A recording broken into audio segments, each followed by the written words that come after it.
We acknowledge the original owners of the land on which we podcast, whose stories were told for thousands of years. Today, we are recording in Meanjin. We pay our respects to elders past and present who may be listening. Sovereignty was never ceded. A quick note before we get started that there may be some swearing in today's podcast. If you don't like swearing or usually listen with children in the car, you have been warned. We're proud to be sponsored by Tyre Nuts, Brisbane's tyre fitting shop with a powerful purpose. Tyre Nuts is a leading social enterprise that creates real, full, award-wage jobs for people with disabilities without touching their NDIS funding. They make buying new tyres simple with an all-inclusive low price that covers the tyre, wheel balancing and wheel alignment. Get a great deal on your next set of tyres at Tyre Nuts. Book now at tyrenuts.com.au and follow their journey on Facebook and Instagram. This episode of What in the NDIS Now is brought to you by Astolti. Astolti is the software solution for NDIS professionals, built by NDIS professionals. It's my go-to software, and it's trusted and loved by hundreds of other NDIS providers. I love how easy it is to use, keeping all my participant information, notes, and invoicing in one place, available anytime from any device. Astolti are currently building out their scheduling platform after 4 years in the making. If you provide core supports and are looking for a scheduling platform to meet your needs, head to astolti.com.au/rostering waitlist. You're listening to What in the NDIS Now, a podcast where I, Hannah Redford, and my friend Sam Rosenbaum interview participants and providers about all things NDIS.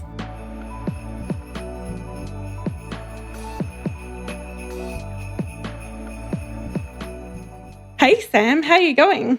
Hey Hannah, going really well. Thankfully we're coming up to that wonderful time of the year that marks its close. Yes, so this is our final recording of the year, and so we're going to do something a little bit different.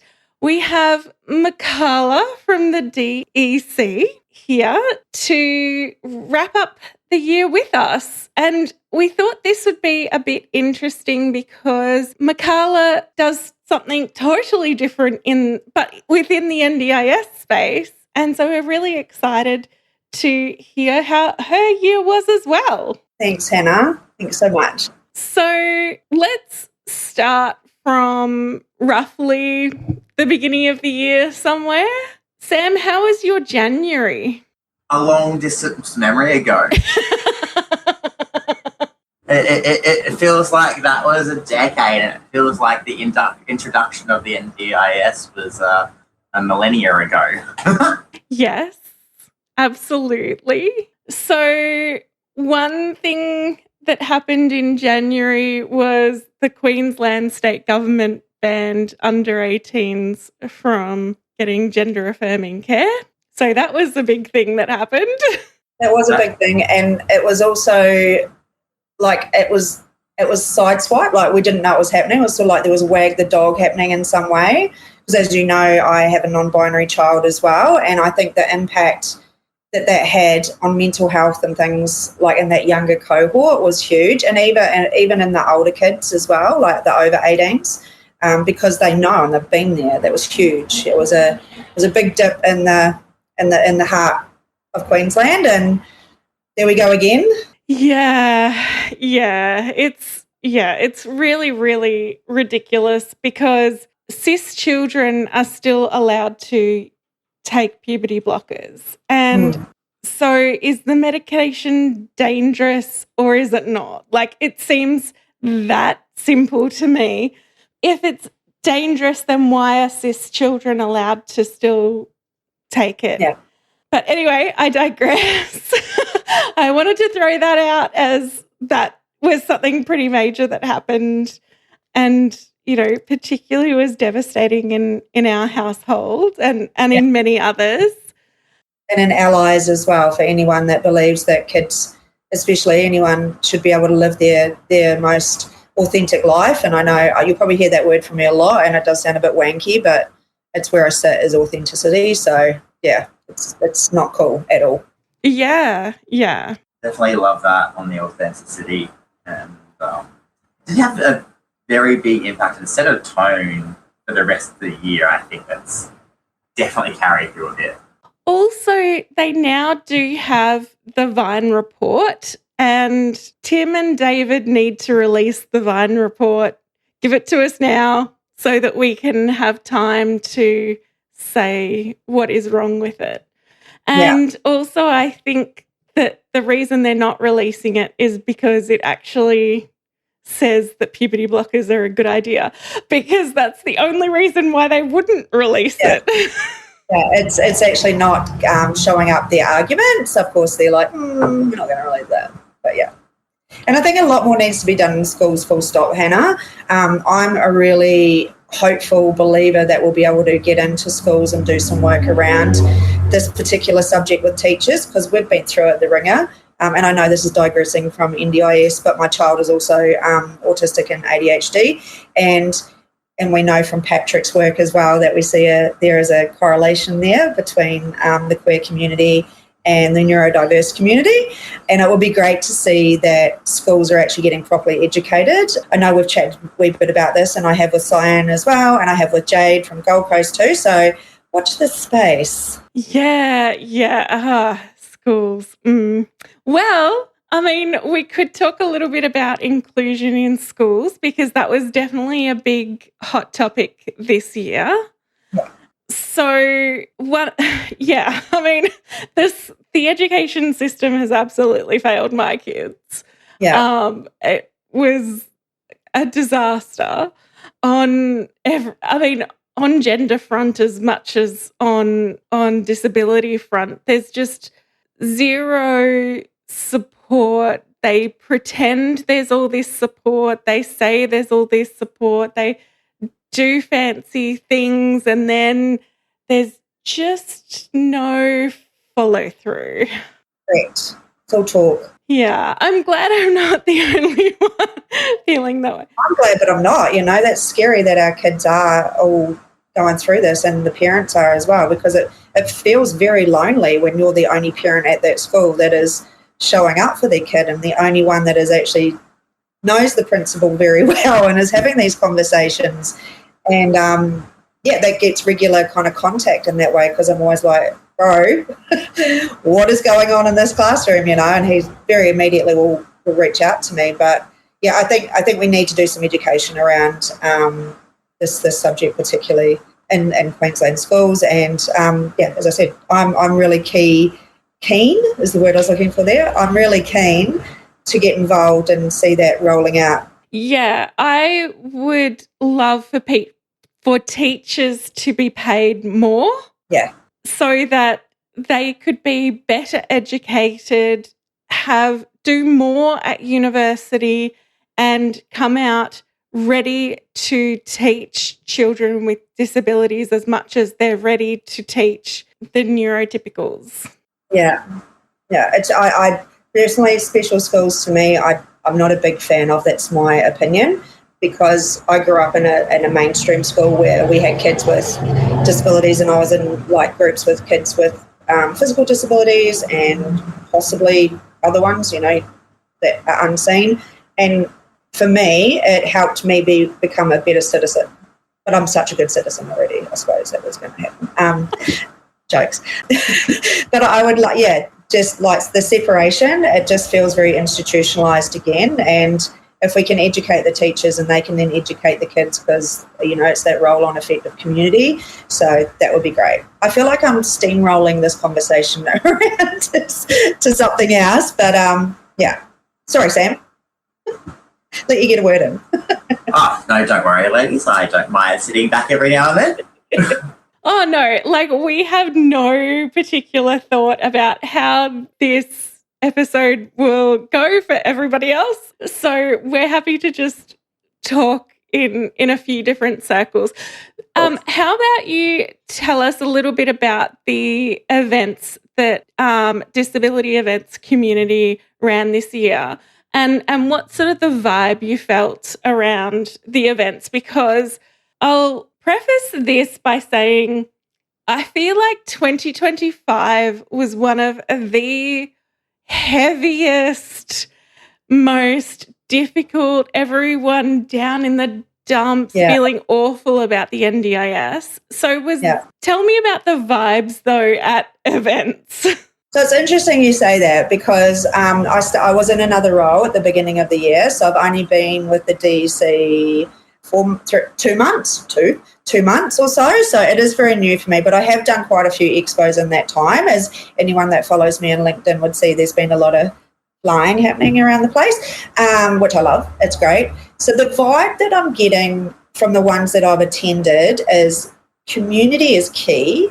Being where people are is key. Meeting people where they are is key. And I think my big thing as well is seeing the providers that are doing really, really well, successful, and are staying above the negativity and the pressure are the ones that are kind of more staying in their lane. They're choosing something that is really passionate to them. They're doing it extremely well, and they're not trying to dip their fingers in all sorts of different kind of pies. Now, you can edit that one out if you like. Oh, no, we'll be keeping that in for sure. Stay in your lane, like that's what I'm saying. So the vibe is the ones that I'm seeing, the ones that are doing excellent work are really doing the thing that they do really, really well. So there's that. They're referring out if it's something that is outside of their scope. They're working with their own networks and communities and staying close and in front of that. And I have seen a lot of stuff on the sites and socials about events maybe not being, or expos not being as great for providers as they used to be. And I mean, when you think about some of them, it is like going to the Royal Show and you see people like scraping bags of merch off the tables and things like that. But at the key of it, if we're not there for people and being available at those times when people need them, how are they going to find out? Because there's so many like so much gatekeeping that happens from government right down through communities and other providers, that if you don't give people the opportunity to be able to come and learn and connect, then how are people going to know? We are actually going to all become like ICANN and just become little spitting out data robots. So I love everything you've just said, because I constantly bang on to people about, choosing a niche, choosing one thing to do and do that one thing really well. And that one thing could be an age group. That one thing could be a disability. That one thing could be a particular area. That one thing could be a particular activity that you do. Like picking a thing and staying in your lane and then referring out, going, this isn't quite the thing we do. We've gotten to know these bunch of other people because we all go to the same networking events. We all go to the same expos. I trust these guys because they also do this one thing really well. The other thing that a lot of providers aren't getting, and I think a lot of participants as well, is that you can actually have multiple providers or multiple support workers. Because if this support worker focuses solely on, takes you hiking, and then this support worker helps you prepare your meals, and then this support worker is teaching you to clean the house, you can actually do great things, do all the things you still want to do, and have, separate people that are doing really well in that one lane, and like you said, the people who try to do all the things just do nothing for nobody, because you can't be a jack of all trades. You just are mediocre at everything rather than specializing and being really good at one thing. And I think it is also, to be fair, it's a regional thing too. It's not always, you don't always have choice and control. Well, you have control, but you don't always have choice in some of our more regional areas. There may not be those different kind of providers that can offer the different things that you need. So it may fall under the one, but wherever you can, to be able to choose the people that fit with you, whatever that looks like, and you click with and are doing the things that help you the most and help you, I guess, achieve and go forward the most you can, because that's what we all hope for, right, is that there's going to be forward movement or achievable outcomes. That would be great to see across the industry, and I think that goes for the whole industry as well, would actually maybe operate better if people weren't gatekeeping so much. Yeah, absolutely. And I also love what you said about turning up to expos, because I must admit I'm someone who has lost the joy of going to expos, partly because they have become some of them have become ridiculously expensive, and partly because, some of what I've seen occasionally, I've just been like, I don't understand the point of this. The other point I struggle with sometimes is the ones that are really massive and it takes you an entire day to get from one end to the other end. Yeah. And I sometimes wonder, if I had a different kind of disability, like how much harder this would be. And So expos are a hard one for me. And I mean, there's a place for the big ones, absolutely. We as a events community, we're not a provider, so we don't compete with the other providers that are there for the same people that are coming along. So there's that part that you think about as DC and our new sister brand, Aged Care Events Community, doing. So that's our lane that we stay in, is events coordination. The way that we run them being so much smaller, we've got a maximum amount of providers we're allowed in a room, because we want to keep it boutique. We want to keep it small and intimate and kind of choose your own adventure. So you can go in there and it's only 3 hours of your time, especially as if you are hosting. You can do your bump in, do your work there, and then get back to the office and still do work. Whereas some of the bigger ones, and this is not to knock them at all, but when I've done them personally, I've needed like a day off to recover because I'm so overwhelmed from 2 days back to back of your like 9 to 10 hours, because when you've got your networking in there as well, that's on me because I am with everyone, I call it golden retriever energy with everyone, but it does take a toll eventually. So that, I guess that's where we sit a little bit different. And because we're for community, we do take them to areas the likes of the Moreton Bay one we've got coming up at the moment. That's up in Morayfield, and then we have like Logan down in Diggers, which is a common place to do it because it's quite central. But then even nationally, we've got events that are really in those other locations that you might not necessarily see a big event come to. So that's been cool, because you get out to see these people who may never have ever been to an expo before, and their minds are blown when they walk out to go, I had no idea there was this much information. I didn't even know where to start. And they come out feeling empowered. And I get emotional about it, because what we want to do ultimately is give people hope, and giving people knowledge gives people hope. So, and it sounds wanky again, but that's authentically how I feel about it. And I feel very blessed to work inside an organisation like this, that we can do that for people. That was a big spiel. Sorry. Shut up, Micharla. No. Don't apologise, because this is great.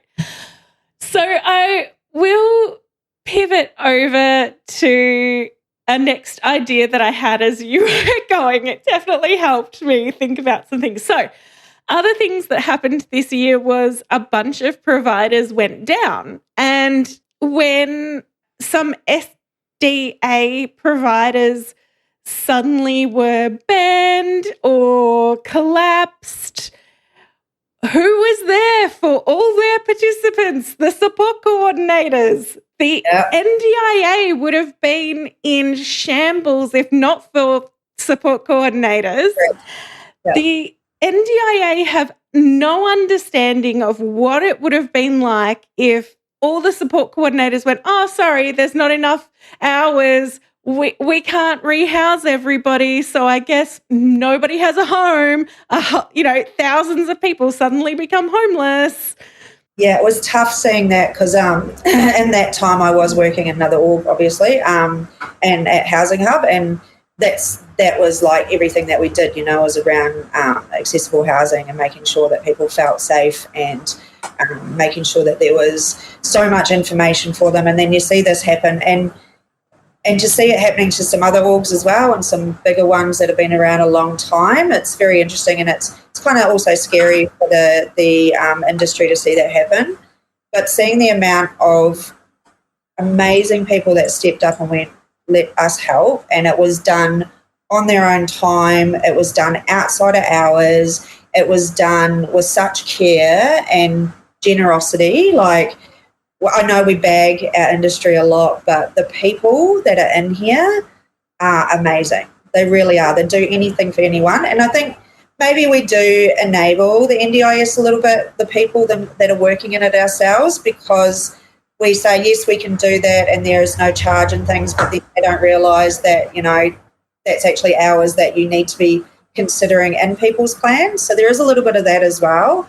But how do you find the balance in that if someone's going to be homeless or someone is very unwell coming out of hospital or has to go back to hospital because they don't have anywhere to go? So really tricky situation, but I'm glad to see that it is starting to balance out a lot, and some of the really good providers out there that work in the SDA and have their separated supports, so don't have the combination, are doing fabulous stuff, along with everyone else that works in this cohort and has burned themselves out probably a little bit, and this year has been rough on them particularly. That's definitely a statement and a half. I just want to jump in on kind of that idea and the notion from the start, that's starting at this sort of point, where we're talking about the impacts of those big shutdowns, and then we need to also start looking at the fines that have been attached to those shutdowns and the wider impact.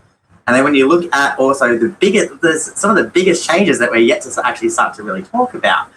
We've just had this second bill amendment drop for the NDIS Act, which gives like some of the biggest sweeping powers to the NDIS Quality and Safeguards Commission, and boosting fines up to like $16 million because we're a very small or junior sector and have that kind of mentality. And as you both sort of stated, it took a lot of people by surprise and a lot of shock, and there was a lot of scrambling. What do we think that around the sector actually being prepared come next year? Because we've sort of touched on the ICANNs, we haven't really touched on any of the pricing, we haven't touched on any of the actual own motion reviews, and we haven't touched on anything that's been announced around the corner. And let's not even talk about thriving kids and what hasn't happened this year, which if we for anyone that's listened to our recent episode with Justin McDonald from Just SDA, we haven't had a response to the NDIS Commission and some of those earlier topics when you were talking about the LGBT rights and around trans. We haven't actually addressed any of the key issues for the convention, the CRPD, our disability inclusion strategy, the national disability strategy, and anything that's come out of the Disability Royal Commission tied in. There's nothing, but there's abundance of internal actions while professing transparency. Are we prepared as a sector for what's coming? No. By and large, okay, I want to caveat this with a couple of things. First off, I love the NDIS and I think it's amazing. And this is why I continue to work in this sector against all odds. Secondly, I actually think the number of providers that are doing the wrong thing is minuscule. And I really hate when I see this idea perpetuated on Facebook that everyone is just doing this for money, or people are everybody is doing the wrong thing. So I'm trying to find the one place that is not doing the wrong thing. And I'm like, that is just not factual. It's very few people who are doing the wrong thing. I think the question, I just wanted to just jump in here before we continue on that point. The big thing with that caveat needs to be that it's not just about doing the wrong thing, but are we actually doing the right thing against the best practice? We're 10 years into the industry. There are some people making some serious bank. Are we doing the best for the sector?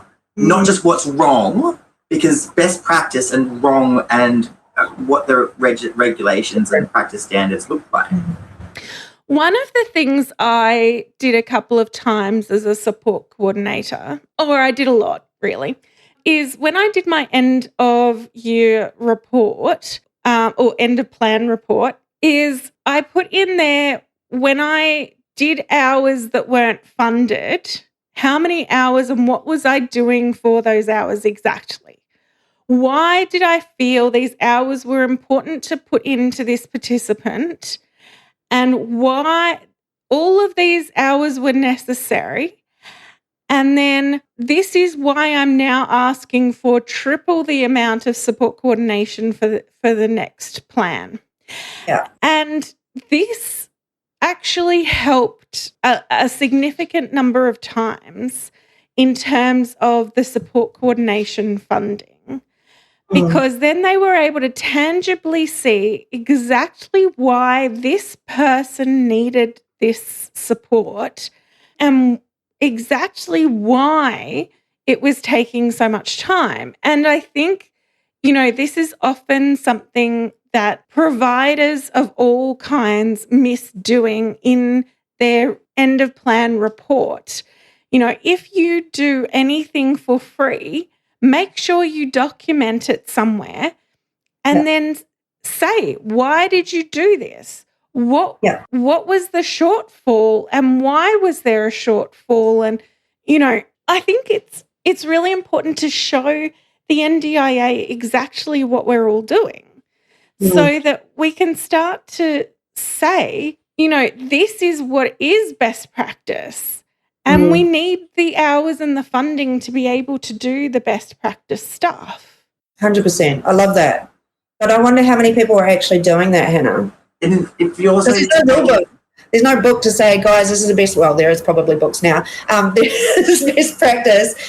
Do this like on every time, keep a record of your hours, your billable hours and your non-billable hours and the billable hours that weren't billed. There's definitely a lot in terms of like specialty practice stuff, but if we're talking about more on the government, these fines aren't relative to a service, they're relative to the business owners and the concept and the people who are actually starting to make real decisions and have responsibility and accountability over governance. Because a lot of people go into, I'm a support worker, I don't like how my business was run, I'm going to start my own business, and they essentially buy themselves into these really high-end executive leader positions, but don't always invest in their learning development to run that governance and also ensure and bring in expertise to develop a board, to develop a consultation process, to engage with their businesses, because there's a lot to it and that costs money. And as a small business, you just can't invest in that. But it's causing a lot of the real problems that we're seeing, where these big fines and this bigger problems and systemic issues for risk factors on real vulnerable people. And we are talking about a very small minority cohort, but when you look at the complexity of plans, the percentage of complex plans is a small percentage, but that's where 90% of the risk actually is. So when we're talking about this, the actual you need to put it into that context and consider that it's lives and that this is the deficit in this real key area. And when you look at the scope of services and the regions and the number of participants being serviced by these providers, or it's kind of actual large numbers of that cohort because of the acquisition strategies. for the value and also the people that were put in the BDM roles to drive that service growth without having the governance and clinical oversight from an operational perspective. Love it. 100%. And it's the right people in the right place, as always. And it is about, going into something and thinking, I'll be better at that. Most people are in this business because they have a connection to it somehow, like they've had something happen in their own lives or people they love and they've ended up lots of times falling into it. We don't see a lot of people coming through that it's been a chosen industry, and I'd love to see more of that we see that this industry is more of something that is educated about and becomes a career path for people. How amazing would that be, that there had to be that kind of, you've got to be a support worker before you can go through and be a support coordinator, or those kind of steps like that. That might be completely out there, but I would love to see a little bit more like around the pathways personally before you get this isn't a random concept. This is something that's intrinsic as part of the NDIS review and as part of a PD requirement for the sector. If you look at nursing, allied health, education, any other jobs, professions, there's associations that have professional you do not development requirements. A solicitor without doing like your other study and like your hours and things like that. So why do you get to go and be in charge of a company that is looking after people day to day in their homes without having experienced some of those processes? It just blows my mind that how regulated and unregulated it is at the same time. It's crazy. It's crazy. Also, I will point out that this year there was a few major deaths, right? Yeah. And one of the things that gets me sometimes is that support workers aren't looked at as the most amazing cohort of people ever. They're looked at down on, they're just the support worker. So this filters into the support workers themselves. What they are not understanding then is actually they are in charge of an entire person's life, and that this job is life or death. And they're not being paid enough for this to be a life or death position. And I think that's why someone might fall asleep on the job or be in a different room trying to do something else when someone escapes, because you're not taking your job seriously, because you're being paid $32 an hour, $38 an hour maybe, and I could get that working at Coles. Why would I be paid the same amount to look after an entire human life as to look after groceries? It is totally out of whack, and that is one of the things that makes me very angry about what happened with the pricing arrangements and price limits in July, because what the politicians still aren't getting is that these support workers are looking after people's entire life, keeping them alive. And if they are not on their game, if they are not properly trained, people die. And they're like, but they get $70 an hour. That bullshit. That is not the truth on the ground. Very few people are getting $70 an hour. And even if you're an independent charging $70 an hour, there's tax, there's super, there's insurance, there's websites, there's all sorts of things that you've got to pay for that the end result is you're not being paid $70 an hour actually. And so if you reduce that, if you're an independent support worker who then charges $50 an hour or $60 an hour, you're getting even less than what someone at Coles is being paid to make sure a whole ass human, like, do we value human life or don't we? And some of those fines I felt like didn't get to the root problem of the way that we talk about and treat support workers, and the way that we do not instill in them, because so many still walk around like, this is a cute little job, right? Instead of, this is a serious job where you're taking care to keep a whole human alive. Maybe more than one human as well, depending on ratio.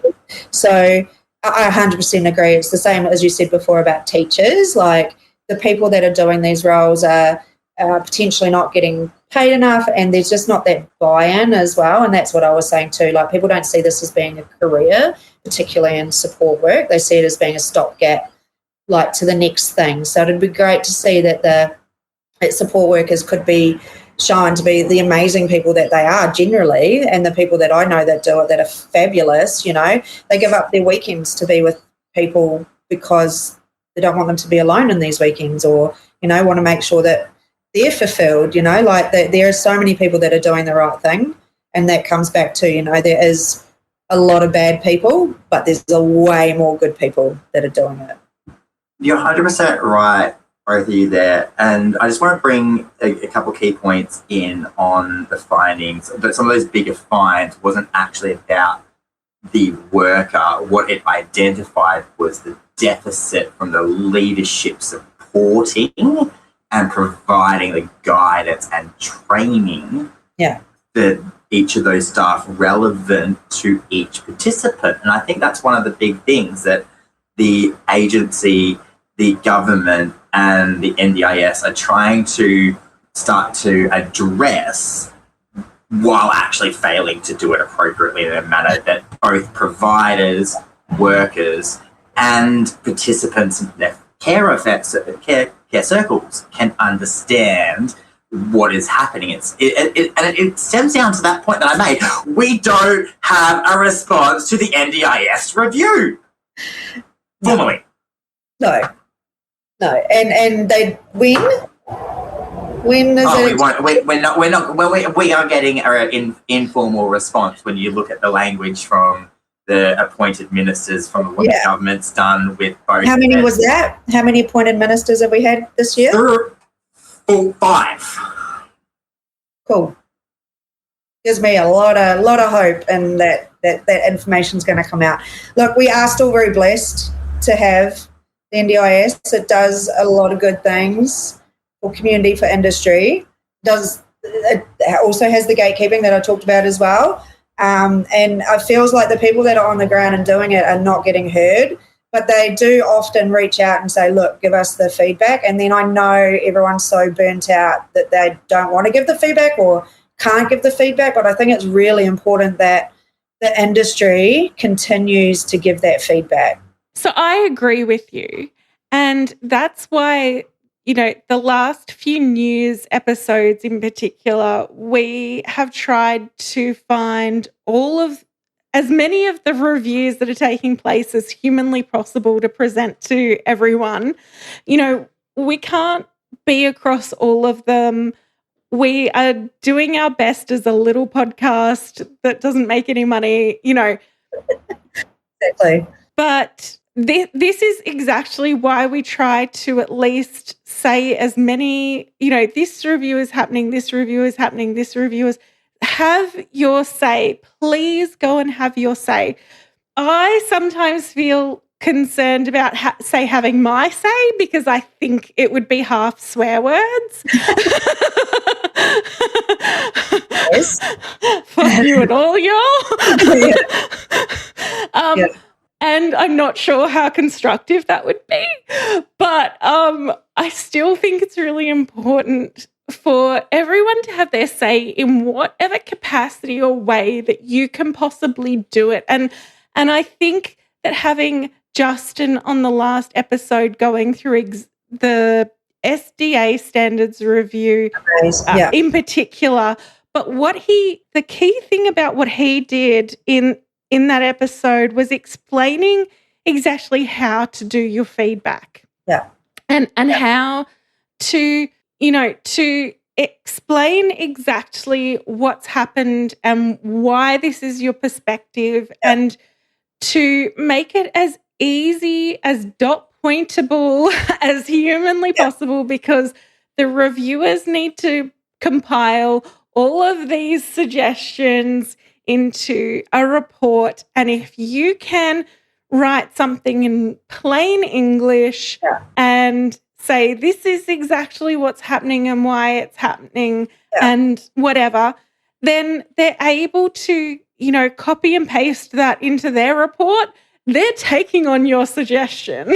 Yeah, exactly. And we have so much technology at our fingertips now that if you are feeling like the burnout and it's just too hard to get down, record it and chuck it through one of your AI kind of script taking type things that I can't remember what's called right now, like your Geminis or your the ones that are in meetings and those sort of note taking things, and get that to print it out. There's a really good one going on at the moment that is for the Joint Committee of Public Accounts and Audit, JCPAA, and they're currently running that inquiry into the administration of the NDIS. That one's on my LinkedIn, but I can shoot that one through to you as well to share with the team. That is an exciting topic that I talk about quite frequently. So that one is the one that I'm really hoping we can see a lot across the board, because the administration is obviously where the guts of it is and where it's starting from. We can get that right and build on those bits. So look, I'm so excited. I'm like you, Sam. When you look at the audit reports that have been conducted by the National Audit Office, it's not a good picture. No. Like, none of it's showing any level of progression while they're expecting the sector and participants to mature and level up on the game and not expect scrutinisation or appeal processes moving forward. Yes. They're quite happy to not address the mirror that's facing them, which is their own real structural incompetence from a governance level. Yeah. Hello, 5 people coming through in 1 year to run the joint. So that was the one that I'd really, really like to see people like sharing and submitting to. If we can get that bit right, maybe like the stuff will start to roll downhill and like everything will run. I'm forever optimistic that if we can all do our part, that the things will work out right. Like surely. I jumped on the optimism bandwagon the moment the NDIS review dropped, because there was some things that I was very excited about. And you can see that with the appointment of Natalie Wade for the Assistant Commissioner for the registration process, and some of the action that's been happening right now in litigation that she is bringing forward. They are stepping up their game, and they are working towards it. But the biggest thing that I just cannot fathom is why the lack of transparency and forthcomingness from everything. Rather, it just feels like the shady dealings of robo-debt, the shady dealings for how everything was happened through COVID with ScoMo, how everything sort of happened when Morrison, the government, tried to do the shake-up with the original independent assessments model. It's all very reminiscent of past dealings that this whole entire sector and the community have rallied continually against, and yet cannot fathom it. Yeah. I still have that optimism. I think if we all join together and you don't sit back, don't say someone else will do it, because if 700,000 people who are on the NDIS all wrote to their MPs, and if all, 250,000 workers in NDIS land or, something close to that wrote to their MPs, they can't ignore 1 million of us. Well, I mean, like they literally can. But, it's a lot harder, and it's not just 1 million people, because I've only talked about participants and workers. What about all the people who care for those people? What about our, grandparents and aunties and uncles and other people who see us in the community? If every single person wrote an email or wrote a letter or signed a letter, we could get this momentum. Yes. I mean, if you look at what the French do during revolutions, like, let's burn this shit down, people. Yeah. Come on. And what the Allied Health team did when they did about the big uproar that the community had and supported OTs and, Allied Health recently this year. Was that this year as well? Yes. Oh, my gosh. Where are we at? What date are we at? It's been And, seeing so many businesses start to close down in that time too, or stop doing Allied Health in that period. And then it went on to the same for support coordination, like people stopped doing that too, like the panic response, even though they already said, like, this isn't happening now, and there was time to adapt. So I don't know where I was going with that. I told you that would happen.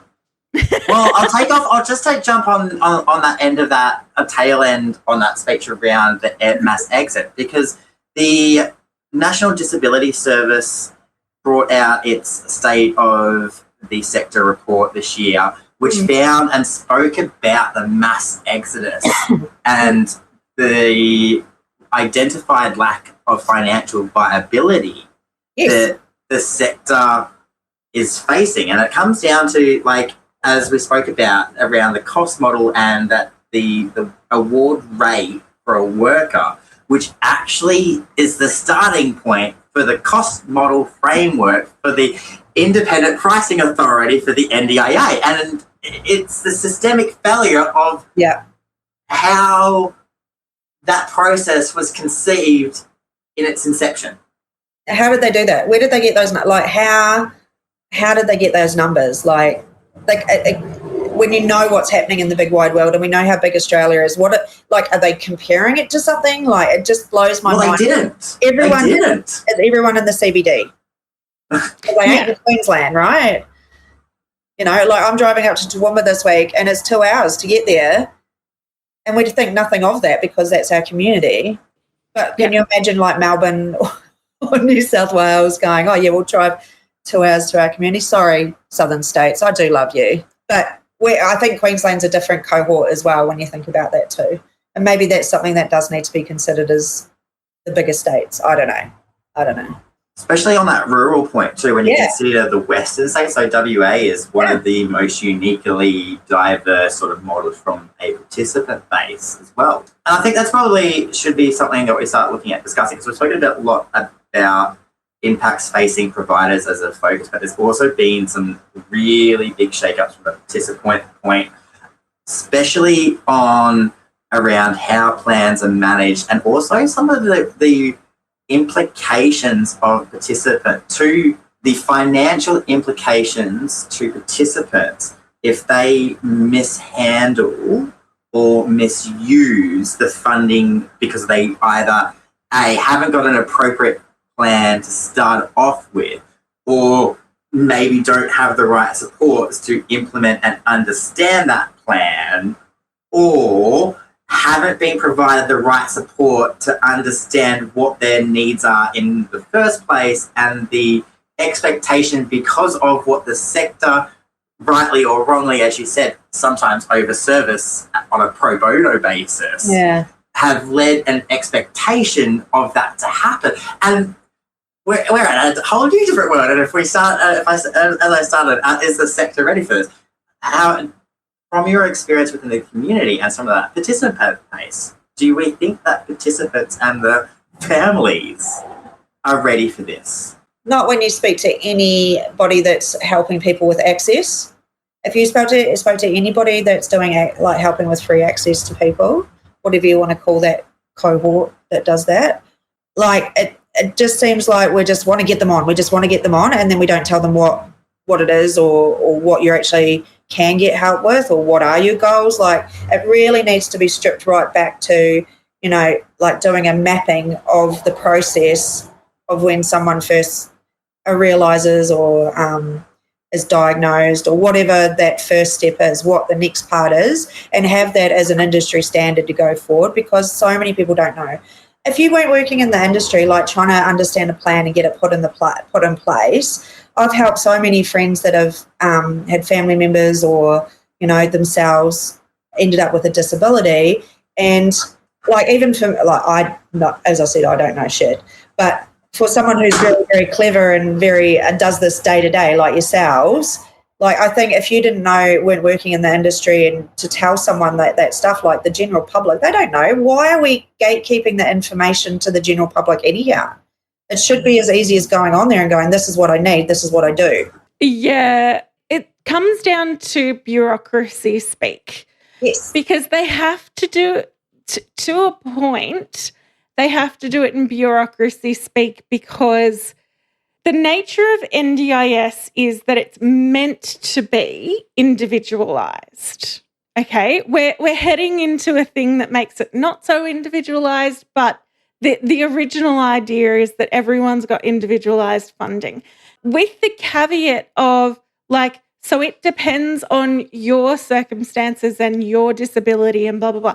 So when you write the NDIS website and you have to say in general terms that this is what happens and this is what to expect, it's really fucking hard. Yeah. And this is why, specifically why Plan Decoder sessions are one-on-one. Yeah. Because when I have done group work, and when I've done group workshops, what often happens is people have specific questions about themselves, because when I've gone through and gone, okay, in a nutshell, overall, this is roughly, because it can only be roughly, how it should go if every part of the NDIA is working properly, and that's, back to how the fucking thing is administered. Yeah. And that it's never administered the same way every time for some or a reason. standardized template for the planning document. Could you imagine? But no template, guys, because that's come out in the latest release. We don't like templates, and we don't like consultants. Yeah. No, yeah. I'm really excited around that push around. From the episode with Jackie Grant, that the sector for consultants needs a lot more scrutiny. Like, you think that the service provision, like expectations and requirements for a support worker is low? Like, my job's even less. Like, you don't need, from a point, the only person that actually cares about anything is the business decision maker at the end of the day that's paying the bill. And all they necessarily care about is that going to fulfill the function that I need that to do, which is to 98% of the time, the only thing that they care about from that point is to get me registered. Yeah. Not actually learn or embrace or anything like that, hey, yeah. Yeah, and because of that specific purpose, it's created and fueled this, like, culture of guaranteed registration, guaranteed provide participants, and you do see it, like you do. You see people selling it, like doing buy-ins for 25%, all that kind of stuff. Yeah, join me for this kind of funnel or this particular thing, and you'll get an abundance of participants. When they both can't get, short of being called out for conflict of interest sort of deals and that shady dealings between the consultants company and an auditing body to kind of leverage that and can cause a mass breakdown of systems from a compliance and registration point of view, it comes back down to ultimately that accountability in the leadership and governance that we spoke about at the very start. Yeah. And that comes down to, like, the people that are making the decisions and actually making the profit. Yes. Yeah. And maybe it's someone who has a few dollars spare that's going to go and do a startup NDIS business and buy a pre-registered one with no participants that are there, and then they're going to go and source them with a new, like, we know the story, right? We all and the stupidest thing about that model, right, is the actual cost of buying it off the shelf is astronomically more, and causes so much more problems for you or anyone that's actually trying to work in the business and generate revenue out of that business, because you've got no idea what the business is. You've got no idea what your service provision is. You haven't really dealt anything. You're just learning from buying something off the shelf, and you don't actually get the instruction manual on how to learn what you're buying. You're just buying it. Yeah. Yeah, like buying at IKEA shelves without the instructions or without that hex key thing or something. Yeah. Like, it's kind of, it's that whole visual of, just getting it because you can, in a sense. And maybe that's the world that we live in at the moment, is that people do just want everything immediately and free and not do the work. Gen X is speaking again, not Boomer. Gen X is speaking again about doing your time and going through it and learning all the processes and learning, like, the job and the people and the industry. Yeah. So some regulation around that would be great too. But I think that just comes back to, as again you said, the administration at the top's not working, so how's anything else going to? Yeah, and talking about plans, like, they have gotten more and more complicated to read through, and more bureaucracy speak. Yeah. And, sometimes you look at them and just, like, what are they doing? What are they thinking? Like, it's total madness. Mm-hmm. Yeah. That's what a plan decoders, right? Like, yeah. But wouldn't it be great if you didn't need a job? Like, if you didn't need to do that for people as well? How good would that be? Because that would mean there's been such a change across the industry, and for participants that wasn't needed. Like, I don't want to do you out of job at all, Hannah, but right, needed. Wouldn't that be incredible if we're not actually needed in the world? Well, for this job, I'm not doing it. Don't worry, my mental health's fine. Like, if we weren't needed for this role because things just happened for the people that need it to happen, like, we didn't need to have events, we didn't need to have plan managers, we didn't need to have support coordinators, because the world was made for the people that need it, and it was so easy for everything to be accessible. Yeah. That's me again. Sorry, I'm on my little... Sorry about that. Not at all. This episode is brought to you by Provider Advisory Service. What if your next audit wasn't just about compliance, but about people? Introducing the Provider Optimization Pathway, a 2-meeting diagnostic that transforms how NDIS, aged care and health providers lead, engage and grow. POP dives deep into leadership, workforce and consumer experience, revealing what's working, what's missing, and what's possible. It's not just a report, it's a roadmap to build a resilient, people-first organisation where your team thrives and your clients feel the difference. Go to provideradvisory.au, no.com, just provideradvisory.au for more information. This episode was made possible with thanks to the support of Plan Decoders. Plan Decoders are NDIS experts. We are here to help participants, carers and families understand the NDIS and get the most out of their NDIS plan. Make an appointment for a Plan Decoders session if you want to understand your NDIS plan, understand your funding, find out more about what services and supports are available to NDIS participants, understand the NDIS in general, prepare for a plan review, or get any questions you have about the NDIS answered. If you or someone you know could use some support from Plan Decoders, contact me, Hannah, by heading to plandecoders.com.au. Okay, what else happened this year? Oh, so I think we should talk about the pricing arrangements and price limits change a bit more. So support coordinators got fucked over. 7 years, was it? Yeah, something like that. plan managers got fucked over, allied health professionals got fucked over. Yeah. Music and art therapists got fucked over twice. Because first they gave us 2 days notice before that was going to disappear. And then they went, you're all actually mad about it. We thought we could just take this away and no one would care. And then, okay, well, fine, we'll do a review about it. Oh, no, the review said it's actually a good thing. Oh, shit, how else? But not worth that. We'll give you can still do it, but not for anything like what, you should be getting paid for it, right? Right.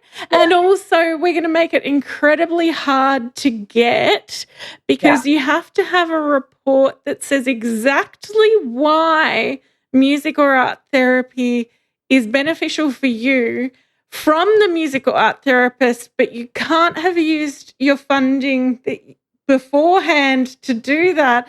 So I guess you have to pay for that bit yourself. And then it has to go to a special committee within the NDIS if that's what you request. If you get right, don't forget about getting the wording and the NDIS speak right. Like you've got to use that, as you said, that bureaucracy terminology to get it there as well. Yeah, I mean, exactly. And that's, something else that I've been helping in plan decoders people with, like if they understand their plan or if we get through that quite quickly, we then often talk about even things like writing out the bit that is the about me and writing out your goals and emailing that in as like another document sort of thing. Because what I'm seeing, and this is why I've always done this for people, even back when I was a support coordinator, but I'm seeing it again a lot, is planners not listening to people and writing complete bullshit in their about me section.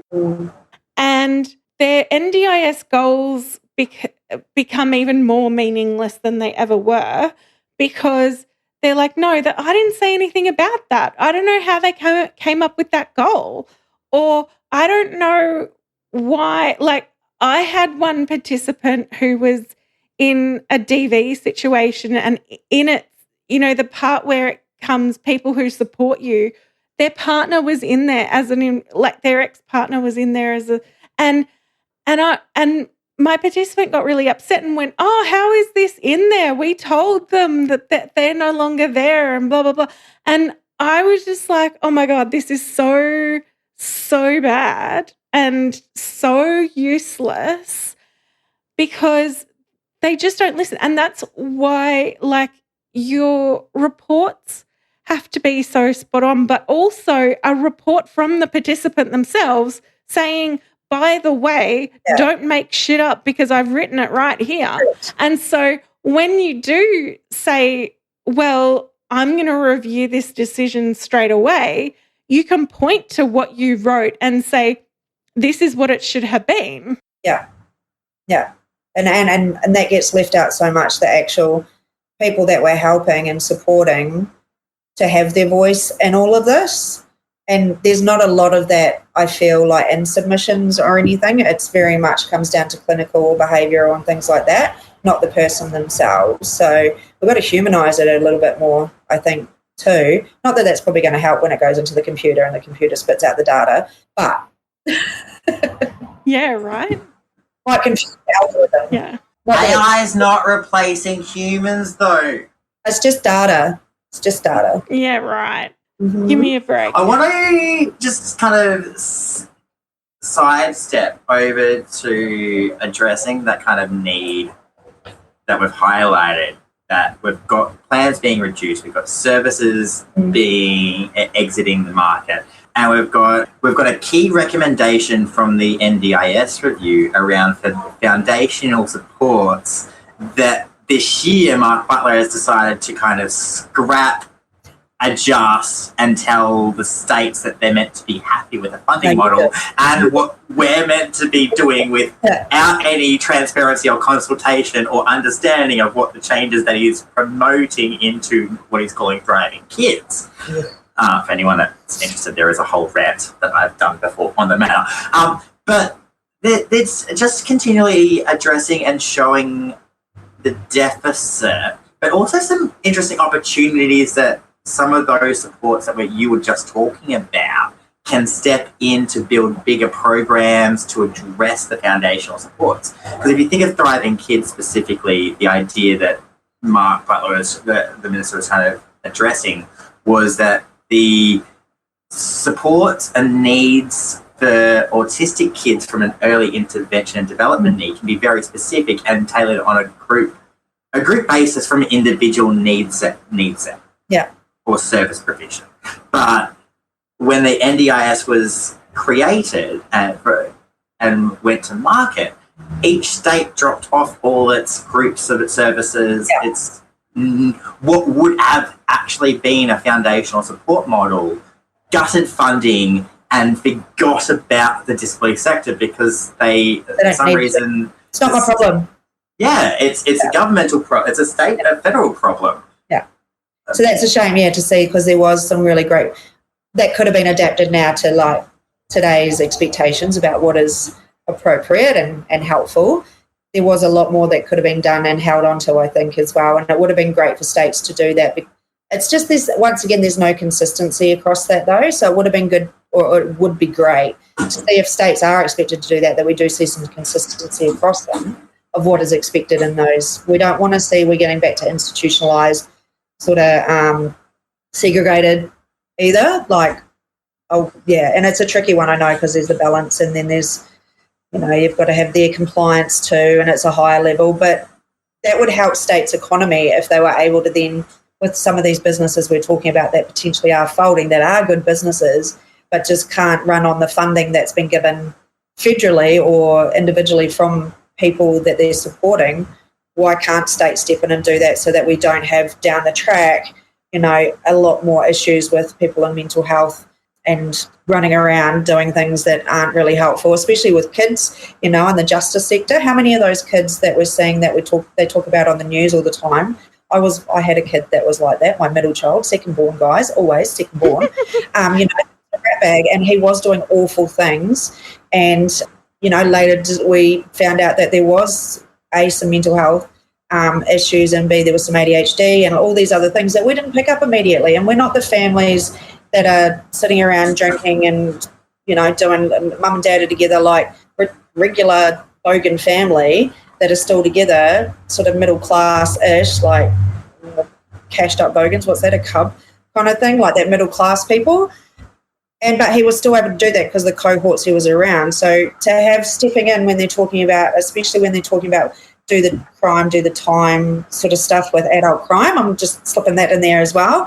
If he hadn't had intervention from the likes of government programs, we probably wouldn't have this kid with us now. So it's really important that state does step in, and the earlier the better, because federal can't do that. They're not there. Sorry, am I babbling again? No. I was going to say, God, don't get me started on adult crime, adult time. Fucking, oh my God. It makes me so angry. I'm just like, as a parent who's lived through it, you've got to be kidding me. That's not what these kids need. That's not the root cause. You have to look at housing. You have to look at food. These kids are breaking into places and murdering people for shits and gigs. Yeah. Like, it is happening because they don't have enough food, for starters, and the education system has failed them because they're not fitting into the education system, and so they're not at school. Like, there's all these things that aren't working. Locking them up isn't going to help. No, it's just going to make more battles. They aren't sitting there watching the news going, oh, I better not commit a crime because I'll get adult time. They don't know about it. It's not a fucking deterrent because they're not watching the news and worrying about that. No. And it's not just kids that are in those sort of cohorts that are the low socioeconomic. It's everywhere, because here's another rant. And I'm really for the social media ban for those little kids as well, because I reckon if they hadn't been maybe some of those pressures around social media, it might not have happened with my kid too. He wouldn't have known about so much and things.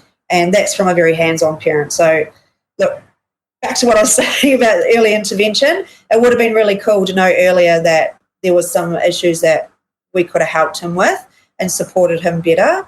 And I think, I'm not saying it's the government's issue, but I don't know either if I'm myself not knowing that I need to be diagnosed, and I'm learning with my kids too through that process. So there's definitely more that could have been done state-wise to, I think, help earlier with schools and things too.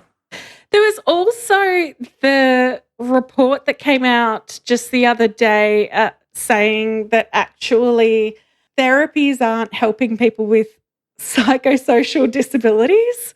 Did you see this? It was I think it was in the Fin Review. Ah. And I was just like, oh my God, that's the dumbest thing I've ever heard from anybody. And because we've had so much scientific work around this, and we know therapies absolutely help. And I'm just like, what are you talking about? I'm sure all three of us have all been through therapy ourselves, and Ellie as well, sitting in the background there. And if it wasn't for that, and especially when it comes down to myself personally, like the arts and things like that, I probably would not be able to do anything for anyone. Yeah. It 100% keeps people here.